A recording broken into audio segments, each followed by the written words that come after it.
आज का विषय है हंटर कमीशन या भारतीय शिक्षा आयोग प्रथम। स्वतंत्रता पूर्व अंग्रेजों ने एक आयोग का गठन किया जो प्राथमिक शिक्षा हेतु अपने सुझावों को दे सके। सर विलियम हंटर के अध्यक्षता में एक आयोग का गठन लॉर्ड रिपन ने किया, जिसमें कुल 30 सदस्य थे। यह पहला आयोग था जिसमें भारतीय प्रतिनिधियों को भी जगह दिया गया एवं इस आयोग में कुल 7 भारतीय प्रतिनिधि थे। हालांकि हंटर आयोग को गठन करने का उद्देश्य प्राथमिक शिक्षा था, लेकिन फिर भी आयोग ने शिक्षा के अन्य क्षेत्रों पर भी अपने सुझाव दिए, यथा माध्यमिक एवं उच्च शिक्षा तथा अध्यापक शिक्षा हेतु। यह पहला भारतीय आयोग था जिसने शिक्षा के लिए यह स्वीकार किया कि भारतीय शिक्षा पद्धतियां शिक्षा हेतु उपयुक्त हो सकती हैं। हम आगे इसके उद्देश्य एवं सुझावों की चर्चा करते हैं। हम हंटर आयोग के सुझावों को निम्न बिंदुओं के अंतर्गत बांट सकते हैं। पहला, प्राथमिक शिक्षा। दूसरा, माध्यमिक शिक्षा। तीसरा, उच्च शिक्षा। चौथा, सहायता अनुदान प्रणाली। पांचवा, वुमेन एजुकेशन अर्थात स्त्री शिक्षा। छठा, मुस्लिम शिक्षा एवं सातवां, हरिजन और अन्य पिछड़े वर्ग शिक्षा। आगे 8वें बिंदु के अंतर्गत आदिवासियों और पर्वतीय जातियों की शिक्षा एवं 9वां, धार्मिक शिक्षा एवं 10वां, देसी पाठशालाएं।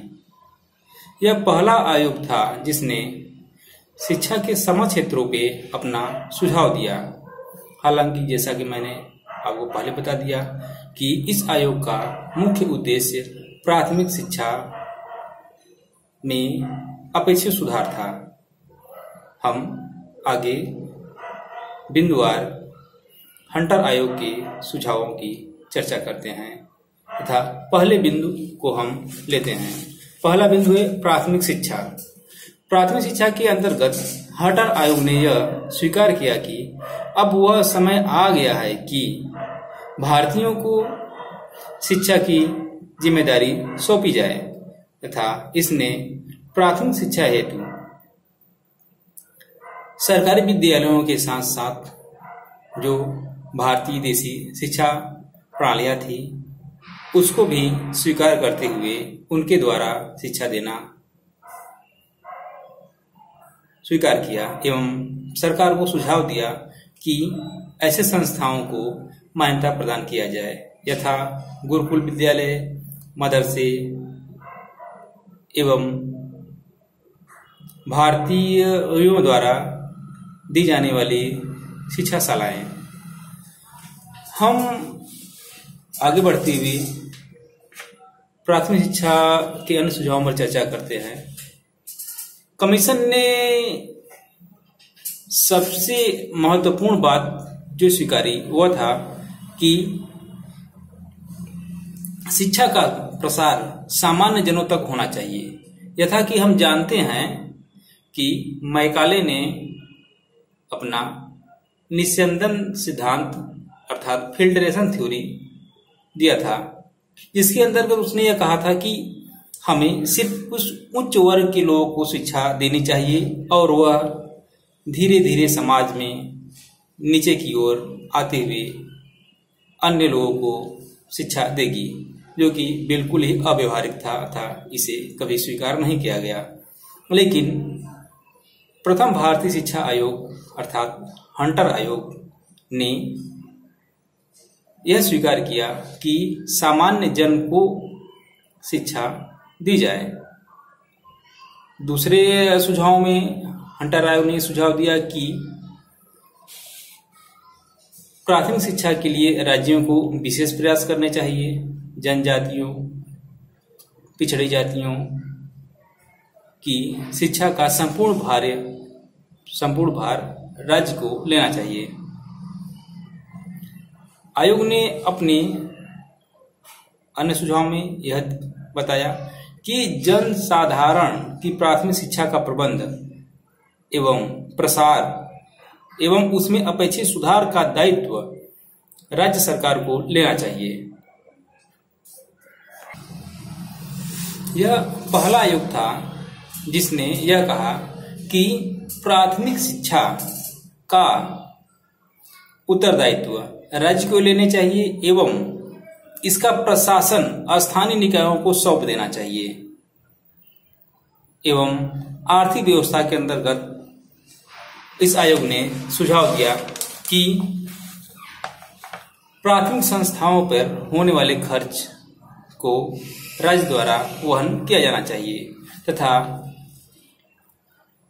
प्रांतीय सरकारें स्थानीय परिषदों या स्थानीय निकायों के द्वारा संचालित विद्यालयों को धन मुहैया कराएं। और आयोग ने यह भी कहा कि स्थानीय फंड जो प्राथमिक शिक्षा की व्यय है उन्हें इसमें शामिल किया जाए तथा शिक्षकों की शिक्षा हेतु अर्थात शिक्षक प्रशिक्षण हेतु आयोग ने सबसे महत्वपूर्ण सुझाव दिया कि संपूर्ण भारत में नॉर्मल स्कूल खोले जाएं। नॉर्मल स्कूल के बारे में आप लोग थोड़ा यह बता देना चाहता हूं कि नॉर्मल स्कूल का अर्थ नॉर्मल या सामान्य स्कूल नहीं है। यह पुराने समय में ब्रिटेन में ऐसे विद्यालयों को नॉर्मल स्कूल कहा जाता था जिसके अंतर्गत शिक्षक प्रशिक्षण का कार्य किया जाता था अर्थात भावी शिक्षकों को तैयार किया जाता था ऐसे विद्यालयों में। तो आयोग ने यह सुझाव दिया कि संपूर्ण भारत में शिक्षक प्रशिक्षण हेतु नॉर्मल स्कूल खोले जाएं। यह बहुत ही महत्वपूर्ण सुझाव आयोग द्वारा दिया गया था। इसी क्रम में हम आगे बढ़ते हैं। आयोग ने यह सुझाव दिया कि जो नॉर्मल स्कूलों के व्यय खर्च आए वह राज्य सरकार द्वारा वहन किया जाना चाहिए। हम आगे आयोग द्वारा माध्यमिक शिक्षा हेतु दिए गए कुछ सुझाव पर चर्चा कर लेते हैं।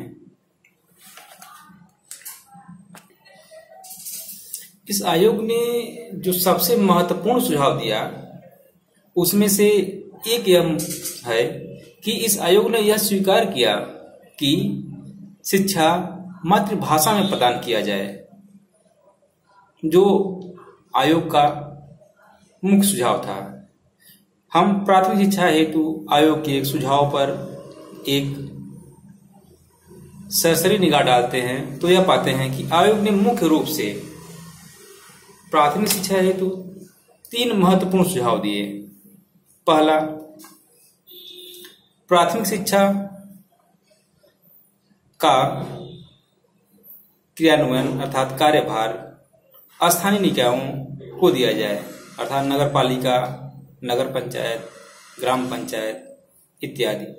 दूसरा, इनका खर्च का प्रबंध राज्य को करना चाहिए। स्थानीय स्तर पे जो भी फंड उपलब्ध हों उनको भी शिक्षा हेतु व्यय किया जाए एवं शिक्षक प्रशिक्षण हेतु नॉर्मल स्कूल संपूर्ण भारत में खोले जाएं। हम आगे माध्यमिक शिक्षा हेतु आयोग द्वारा दिए गए कुछ सुझाव पर चर्चा कर लेते हैं। प्राथमिक शिक्षा की ही तरह आयोग ने माध्यमिक शिक्षा का माध्यम भी मातृभाषा स्वीकार किया एवं इसने अंग्रेजी के स्थान पे स्थानीय भाषाओं के द्वारा शिक्षा देना उपयुक्त समझा एवं राज्य को इसकी सिफारिश की। और आयोग ने माध्यमिक आयोग के पाठ्यक्रम हेतु यह सुझाव दिया कि पाठ्यक्रम का प्रकार सेंट्रलाइज न होकर के स्थानीय आवश्यकताएं के अनुरूप बनाया जाए एवं माध्यमिक विद्यालयों की शिक्षक हेतु आयोग ने यह सुझाव दिया कि स्नातक अध्यापकों का प्रशिक्षण काल निम्न योग्यता वाले अध्यापकों की तुलना में कम होना चाहिए, अर्थात जो जितना योग्य अध्यापक है उससे कम से कम प्रशिक्षण प्रदान किया जाए। आयोग ने अपने सुझाव में उच्च शिक्षा हेतु भी इसको सुझाव दिए।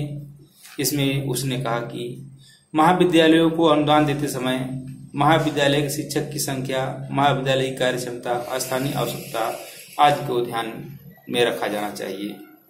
समय पर आवश्यकता अनुसार भवन, पुस्तकालय, वाचनालय, विज्ञान प्रयोगशालाएं, विद्यालय के फर्नीचर इत्यादि की प्रबंध किया जाए। विद्यार्थियों को छात्रवृत्ति प्रदान करके उच्च शिक्षा हेतु विदेशों में भेजने का भी प्रबंध किया जाए। अध्यापकों की नियुक्ति करते समय उन भारतीयों को प्राथमिकता दी जाए जो यूरोपियन विश्वविद्यालय द्वारा शिक्षा प्राप्त है, अर्थात उसने यह सिफारिश किया कि विदेशों से पढ़कर आने वाले व्यक्तियों को उच्च शिक्षा में अध्यापक बनने हेतु प्राथमिकता प्रदान किया जाए। और आयोग ने कहा कि उच्च शिक्षा में विद्यार्थियों की नैतिक विकास हेतु कार्य किया जाए। आगे हम बात करते हैं कि सहायता अनुदान प्रणाली। इसके अंतर्गत आयोग ने कुछ सिफारिशें की जो निम्न है। वुड्स के घोषणा पत्र के अनुसार भिन्न भिन्न प्रांतों में भिन्न भिन्न अनुदान प्रणालियों को अपनाया गया था। आयोग ने इन अनुदान प्रणालियों को उचित न पाकर यह सुझाव दिया कि परीक्षा फल वेतन प्रणाली केवल प्राथमिक स्कूलों में ही अपनाई जाए। प्रांतों को पूर्ण स्वतंत्रता मिलनी चाहिए कि वह किस प्रणाली को अपनाता है, अर्थात परीक्षा फल के आधार पर जो अनुदान दिया जाता था उसको आयोग ने देने से मना किया। एवं यह आयोग ने सुझाव दिया कि सहायता अनुदान संबंधी नियमों को विद्यालय विशेष की आवश्यकताओं तथा परिस्थितियों को ध्यान में रखकर निश्चित अथवा आसान किया जाए। अनुदान संबंधी नियमों को संशोधित करते समय गैर सरकारी स्कूलों के प्रबंधकों की राय ली जाए। कम आय साधन वाले विद्यालयों या पिछड़े क्षेत्र आदि में स्थित महाविद्यालयों को आर्थिक सहायता प्रदान की जाए। भवन, फर्नीचर, प्रयोगशालाएं इत्यादि के लिए अनुदान उपलब्ध कराया जाए। एवं आयोग ने कहा कि अनुदान प्रणालियों को कभी भी रोका न जाए, इन्हें यथा समय विद्यालयों को प्रदान किया जाए। हम बात करते हैं वुमेन एजुकेशन, स्त्री शिक्षा की। स्त्री शिक्षा के संबंध में भी आयोग ने काफी महत्वपूर्ण सुझाव दिए। तत्कालिक समय को देखते हुए आयोग के सुझाव काफी महत्वपूर्ण है। आयोग ने यह स्वीकार किया कि बालिकाओं के साथ शिक्षा में भेदभाव होता है एवं माता पिता या आदि द्वारा जो प्राथमिकता बालकों की शिक्षा है दी जाती है वह प्राथमिकता बालिकाओं को नहीं प्रदान की जाती। आयोग ने अपने सिफारिश में यह कहा कि स्त्री शिक्षा में रुचि लेने वाले संस्थानों को प्रोत्साहित किया जाए। बालिका विद्यालयों को दिए जाने वाले फंड या सहायता अनुदान को और आसान बनाया जाए। बालिकाओं का पाठ्यक्रम बालकों के समकक्ष ही रखा जाए, अर्थात जो बालिकाओं के लिए अलग पाठ्यक्रम बनाकर उसे एकदम अलग न किया जाए, बल्कि बालकों के पाठ्यक्रम के अनुसार ही बालिकाओं की शिक्षा का पाठ्यक्रम भी होना चाहिए। एवं बालिका शिक्षा निःशुल्क होनी चाहिए और बालिका विद्यालयों में केवल महिला अध्यापकों की ही नियुक्ति की जाए। आयोग का यह सुझाव काफी महत्वपूर्ण है कि इसने बालिका शिक्षा हेतु सिर्फ महिला शिक्षकों की नियुक्ति की सिफारिश की थी। इन्हें कहा कि पर्दा करने वाली जो महिलाएं हैं उनकी शिक्षा हेतु ऐसे अध्यापिकाओं की भी नियुक्ति की जाए जो उनके घरों में भी जाकर उन्हें शिक्षा प्रदान कर सके। और इसने कहा कि स्त्रियों की शिक्षा को यथासंभव प्रोत्साहित किया जाए। हम बात करते हैं मुस्लिम शिक्षा की। आयोग ने मुस्लिम शिक्षा हेतु कुछ प्रमुख सुझाव दिए जो निम्न है। पहला, मुस्लिम शिक्षा के लिए स्थानीय तथा प्रांतीय कोषों से सहायता दी जाए। अर्थात आयोग ने कहा कि मुस्लिम शिक्षा हेतु जो प्रांतीय या स्थानीय कोष हैं उनके द्वारा ही उन्हें सहायता उपलब्ध कराई जाए तथा प्राथमिक विद्यालयों के निरीक्षण हेतु मुस्लिम निरीक्षक ही अधिक मात्रा में नियुक्त किए जाए। यहाँ पे आयोग यह कहना चाह रहा था या ये सुझाव की मंशा थी कि जो मुस्लिम विद्यालय थे उसमें अधिकतर मुस्लिम निरीक्षकों की ही नियुक्ति की जाए एवं उसने यह सुझाव दिया कि हाई स्कूल तथा मिडिल स्कूलों में हिंदुस्तानी, अरबी, फारसी आदि की शिक्षा की व्यवस्था की जाए। राजकीय पदों पर नियुक्ति के समय शिक्षित मुसलमानों को उनके अनुपात में पद दिए जाएं। यहाँ पे यह बात ध्यान देने योग्य है कि आयोग रिलीजियस रिजर्वेशन की बात कर रहा है। आप समझ सकते हैं आयोग की क्या मंशा रही होगी। और आयोग अपने सुझाव में यह कहता है कि जो संस्थाएं मुस्लिम शिक्षा को प्रोत्साहित करें उनको मान्यता दी जाए और उन्हें सरकारी सहायता दी जाए एवं मुसलमानों के लिए उच्च शिक्षा का प्रबंध करने के लिए उदार आर्थिक सहायता दी जाए। आयोग मुस्लिम एजुकेशन प्रदान करने वाली संस्थाओं को उदार अनुदान देने की भी बात करता है। हम आगे बढ़ते हैं हरिजन तथा पिछड़े वर्ग की शिक्षा हेतु। हालांकि उस दौर में यह डिफाइन नहीं था कि हरिजन कौन है या पिछड़े वर्ग कौन है, फिर भी आयोग ने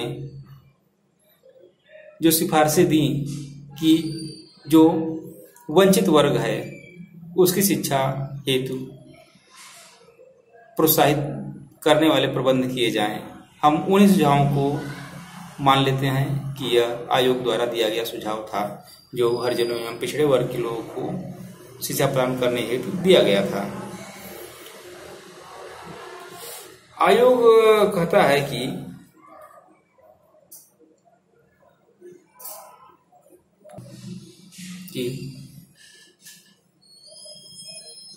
उन विद्यालयों में जिसमें सामान्य जन के बच्चे पढ़ते हैं उनमें हरिजन आदि बालकों का प्रवेश किया जाए एवं विरोध आदि के उपरांत उसी के समकक्ष अन्य विद्यालय खोल करके उनकी शिक्षा प्रदान की जाए एवं जाति एवं छुआछूत आदि को बलपूर्वक समाप्त किया जाए। इस संदर्भ में आयोग बहुत कुछ सुझाव नहीं देता था। इस संबंध में हम मान सकते हैं कि आयोग ने कुछ अल्प सुझाव ही दिए। हम आगे चर्चा करते हैं पर्वतीय क्षेत्र एवं आदिवासियों की शिक्षा हेतु आयोग द्वारा दिए गए सुझाव। सरकार आदिवासियों और पर्वतीय जातियों के लिए विद्यालय खोले। जो विद्यालय व्यक्तिगत प्रतिनिधियों द्वारा खोले गए हैं उन्हें सरकार सहायता देकर प्रोत्साहित करे। इन समस्त विद्यालयों में निःशुल्क शिक्षा का प्रबंध किया जाए। शिक्षा का माध्यम मातृभाषा हो। शिक्षकों का चयन इन्हीं जातियों से किया जाए। नॉर्मल स्कूलों का पाठ्यक्रम आसान रखा जाए ताकि वे थोड़े से समय में ही प्रशिक्षण प्राप्त कर लें। शिक्षा पद्धति ऐसी हो कि छात्र शीघ्र शिक्षा ग्रहण कर सकें आदि। धार्मिक शिक्षा के बारे में हम चर्चा कर लेते हैं कि आयोग ने धार्मिक शिक्षा के बारे में क्या सुझाव दिए। आयोग ये कहता है कि राजकीय विद्यालयों में किसी भी प्रकार की धार्मिक शिक्षा प्रदान न की जाए। अर्थात इस संबंध में आयोग स्पष्ट यह कहना चाहता है कि जो राजकीय संस्थान है वो धर्मनिरपेक्ष होने चाहिए एवं गैर राजकीय विद्यालयों में धार्मिक शिक्षा देने का प्रबंध किया जाए तथा प्रबंधक यदि चाहे तो। हम आगे बात करते हैं कि आयोग ने देसी पाठशालाओं पे क्या सुझाव दिए।